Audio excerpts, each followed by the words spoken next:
Hello friends, સ્વાગત છે તમારું રૂપલની રસોઈમાં। તો આજે આપણે બનાવીશું ઢોસા।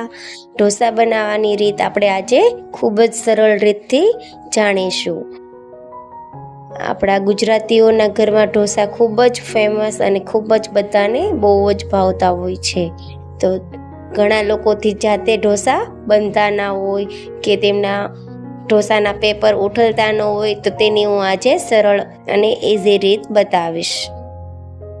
તો ચાલો આપણે રેસીપી ચાલુ કરીએ। અને જો મારા વિડીયો પસંદ આવતા હોય તો લાઈક કરજો, કોમેન્ટ કરજો અને શેર કરજો। ઢોસાનું બેટર બનાવવા માટે આપણે તેમાં 3 કપ જેટલા ચોખા એડ કરવાના છે અને તેમના 1 ભાગની આપણે 1 કપ જેટલી અડદની દાળ એડ કરવાની છે અને અડધો કપ જેટલી ચણાની દાળ એડ કરવાની છે અને અડધા કપથી પણ ઓછી આપણે તેમાં તુર દાળ એડ કરવાની છે અને તેમાં ચપટી જેટલી મેથી નાખવાની છે। મેથી નાખવાથી આપણા પેપર સરસ કરકડિયા બને છે અને પૂરી રાત પલાળીને સવારે આપણે આ રીતે મિક્સર જારમાં ગ્રાઇન્ડ કરી લેવાનું છે। આપણું બેટર થીક જ રાખવાનું છે। બેટર બની જાય ત્યારબાદ આપણે એક ડબ્બામાં તેમને ભરીને 7 થી 8 કલાક માટે મૂકી દેવાનું છે, જેથી કરીને આપણે આથો ખૂબ જ સરસ રીતે આવી જાય છે। મસાલા ઢોસા બનાવવા માટે મેં અહીં પેન ઉપર 4 ટેબલ સ્પૂન જેટલું તેલ મૂકી દીધેલું છે। આમાં થોડુંક આપણે તેલનું પ્રમાણ વધુ હોય છે, જેથી કરીને આપણા બધા વેજીટેબલ્સ સારી રીતે ચડી જાય છે। તો તેમાં આપણે પહેલાં રાઈ જીરું એડ કરવાનું છે, 1 પિંચ જેટલી હિંગ એડ કરવાની છે અને સૂકલ મરચું અને મીઠો લીમડો એડ કરવાનો છે। આ બધાને સારી રીતે આપણે સાંતળીને તેને સોતે કરી લેવાનું છે અને તેમાં મેં ચપટી એટલી અડદની દાળ અને ચપટી એટલી ચણાની દાળ એડ કરેલી છે। તેનો વઘાર કરવાથી આપણા ઢોસાનો મસાલો ખૂબ જ ટેસ્ટી બનશે અને 1 ટેબલ સ્પૂન જેટલી હળદર પાવડર અને 3-4 નંગ જેટલા મરચાં એડ કરેલા છે, કટિંગ કરેલા। આ બધાને સારી રીતે આપણે સોતે કરી લેવાનું છે અને ત્યારબાદ પછી આપણે તેમાં કટિંગ કરેલા કાંદા એડ કરવાના છે। જો તમે કાંદા ના ખાતા હોય તો કાંદાને સ્કીપ પણ કરી શકો છો। આપણા કાંદાનો કલર થોડોક બ્રાઉન જેવો થવા લાગે ત્યાં સુધી આપણે આવી રીતે ચલાવતા રહેવાનું છે અને સોતે કરી લેવાનું છે। ત્યારબાદ આપણે તેમાં સ્વાદ અનુસાર મીઠું એડ કરવાનું છે। મીઠું એડ કર્યા બાદ પછી આપણે તેમાં 1 ટેબલ સ્પૂન જેટલી ખાંડ એડ કરવાની છે, જેથી કરીને આપણા મસાલાનો ટેસ્ટ ખૂબ જ સરસ આવે છે। અને ત્યારબાદ આપણે તેમાં લીલા વટાણા નાખી દેવાના છે। તો આ બધાને સારી રીતે સોતે કરીને ચલાવતા રહેવાનું છે।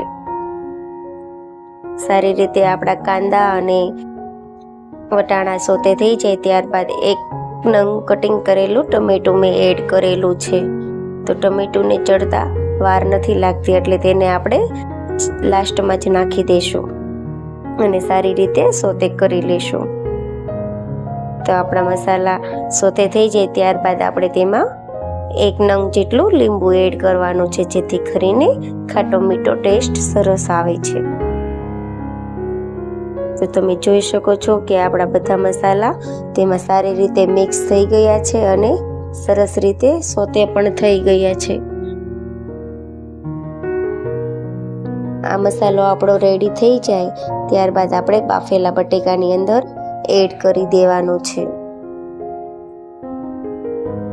તો આવી રીતે આપણે બટેકાની ઉપર જ આ બધું સોતે કરેલું વેજીટેબલ્સ એડ કરવાનું છે અને તેમને સારી રીતે આપણે મિક્સ કરી લેવાનું છે બટેકાની અંદર। તો તમે જોઈ શકો છો કે આપણો મસાલો બનીને રેડી થઈ ગયો છે। તો આવી રીતે આપણે મસાલા ઢોસાનો મસાલો બનાવવાનો છે।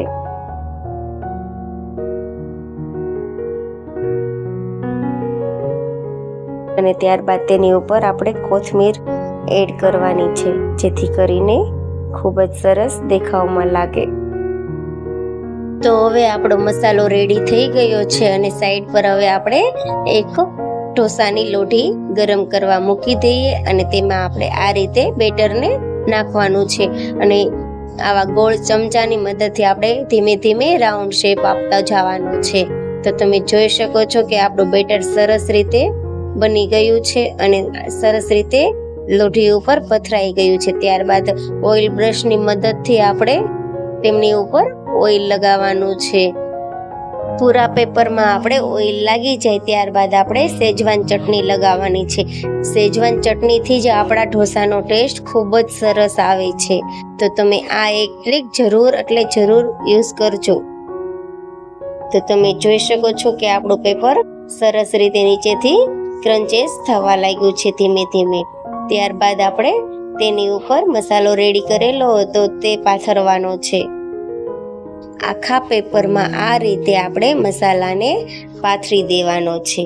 તો તમે જોઈ શકો છો કે આપણું પેપર ખૂબ જ સરસ રીતે કરકડિયું નીચેથી થવા લાગ્યું છે અને તેમને આપણે 7 થી 8 મિનિટ માટે આ રીતે તવા ઉપર શેકાવા દેવાનું છે, જેથી કરીને આપણો ઢોસો ખૂબ જ ક્રન્ચેસ થાય.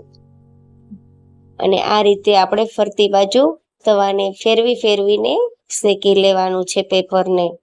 તો તમે જોઈ શકો છો કે આપણો ઢોસો બનીને રેડી થઈ ગયો છે. આ પેપર બનાવવાની જ ખૂબી છે અને તેમનું બેટર બનાવવાની જ ખૂબી છે અને તેને આપણે ટોપરાની ગ્રીન ચટણી સાથે અને સંભાર સાથે ખાઈ શકીએ છીએ ઢોસાને. તો તમે જોઈ શકો છો કે ખૂબ જ સરસ રીતે ક્રન્ચી બની ગયો છે આપણો ઢોસો. મસાલા ઢોસા બનાવવાની રીત ખૂબ જ સરળ છે. તમે આ એક ટિપ્સ જરૂરથી યુઝ કરજો, જેથી કરીને તમારા પેપર પણ બનવા મળે સારા.